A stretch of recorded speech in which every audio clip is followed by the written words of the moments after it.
इमरान खान को पाकिस्तान पे मुसल्लत करने के जिम्मेदार शहबाज शरीफ साहब भी हैं। अगर वो इनकार ना करते तो वो 2018 में ही वजीर आजम बन जाते। बाजवा साहब मजबूर हुए कि इमरान खान को मुसल्लत किया जाए।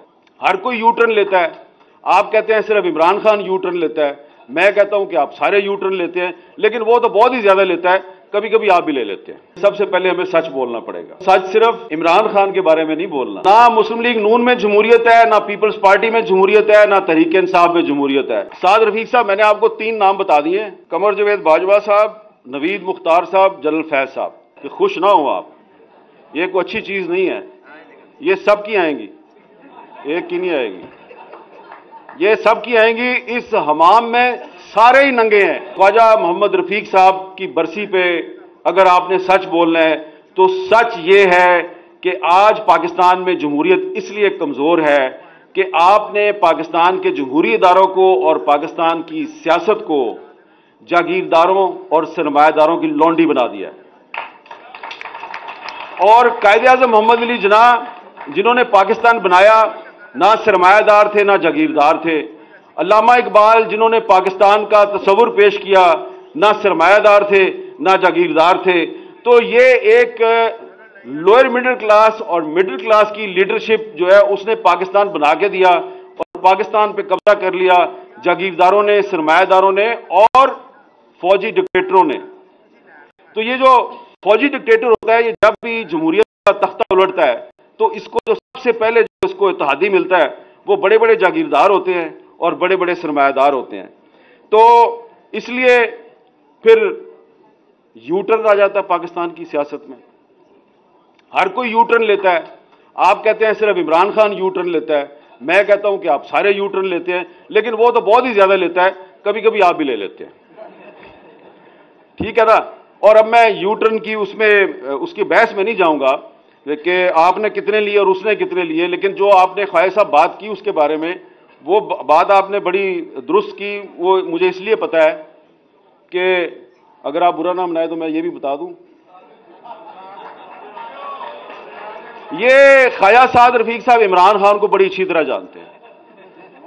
एक दफा जब सच बोलने के जुर्म में मुस्लिम लीग नून ने ख्वाजा साद रफीक साहब के खिलाफ एक कार्रवाई की और इनकी रुकनियत को मुअत्तल कर दिया, तो इमरान खान साहब ने फौरन इनको ऑफर की कि आप तहरीक इंसाफ में आ जाओ और मेरी पार्टी के मरकजी सेक्रेटरी जनरल बन जाएं।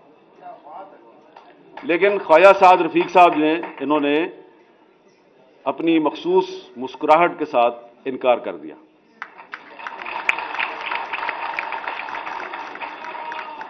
अब ये इधर ख्वाजा आमिर साहब जो है, ये मुझे बड़ी खशमगीन निगाहों से देख रहे हैं, इनको भी पता है इस बात का।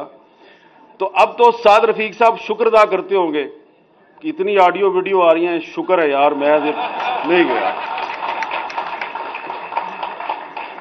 लेकिन ये बात आपको बता दूं कि खुश ना हो आप, ये कोई अच्छी चीज नहीं है।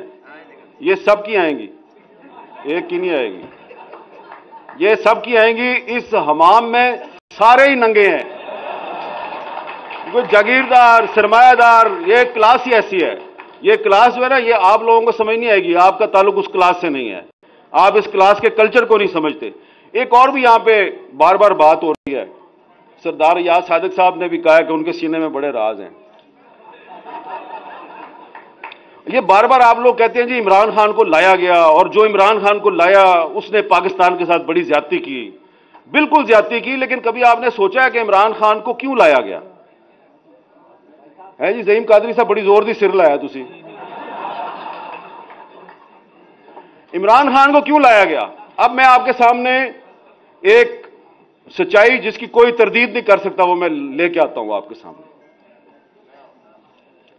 इमरान खान को इसलिए लाया गया कि इसको लाना नहीं था। यह बात दुरुस्त है कि जनरल पाशा साहब जो है उन्होंने 2011 से काम शुरू किया था, लेकिन 2018 में इमरान खान को नहीं लाना था। 2018 के इलेक्शन से कुछ हफ्ते पहले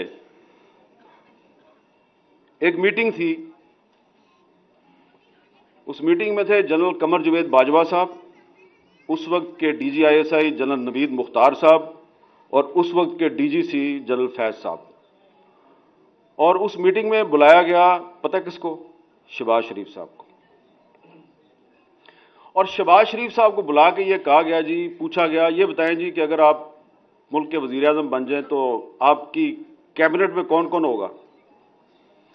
उन्होंने कहा जी कैबिनेट में वही होगा जिसके बारे में पार्टी जो है वो फैसला करेगी और जिसके बारे में नवाज शरीफ साहब बताएंगे। उन्होंने कहा अच्छा आपका जो वजीर खजाना और वजीर खारजा वो कौन होगा? उन्होंने कहा जी पार्टी फैसला करेगी और नवाज शरीफ साहब बताएंगे। उन्होंने कहा अच्छा ये बताएं कि अगर हम आपको ये कहें कि आपने हर काम नवाज शरीफ से पूछ के नहीं करना तो ये कैसा रहेगा? तो उन्होंने बड़े तरीके से कहा जी कि देखिए मैं तो, मेरी बड़ी एक ओपन पोजीशन है, मैं तो इस्टेब्लिशमेंट से लड़ाई का हामी नहीं हूं और ये मैं कुछ छुपा के तो बात करता नहीं, लेकिन देखिए मेरी पार्टी के लीडर नवाज शरीफ साहब हैं, तो आखिरी फैसला तो वही करेंगे और पार्टी करेगी। आप मुझसे ये तवक्को ना करें कि मैं नवाज शरीफ साहब जो है उनके खिलाफ जाऊंगा। जनाब वो बड़ी लंबी मीटिंग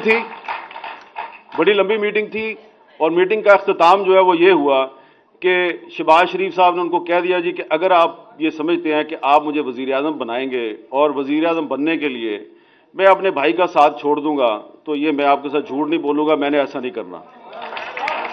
इमरान खान को पाकिस्तान पे मुसल्लत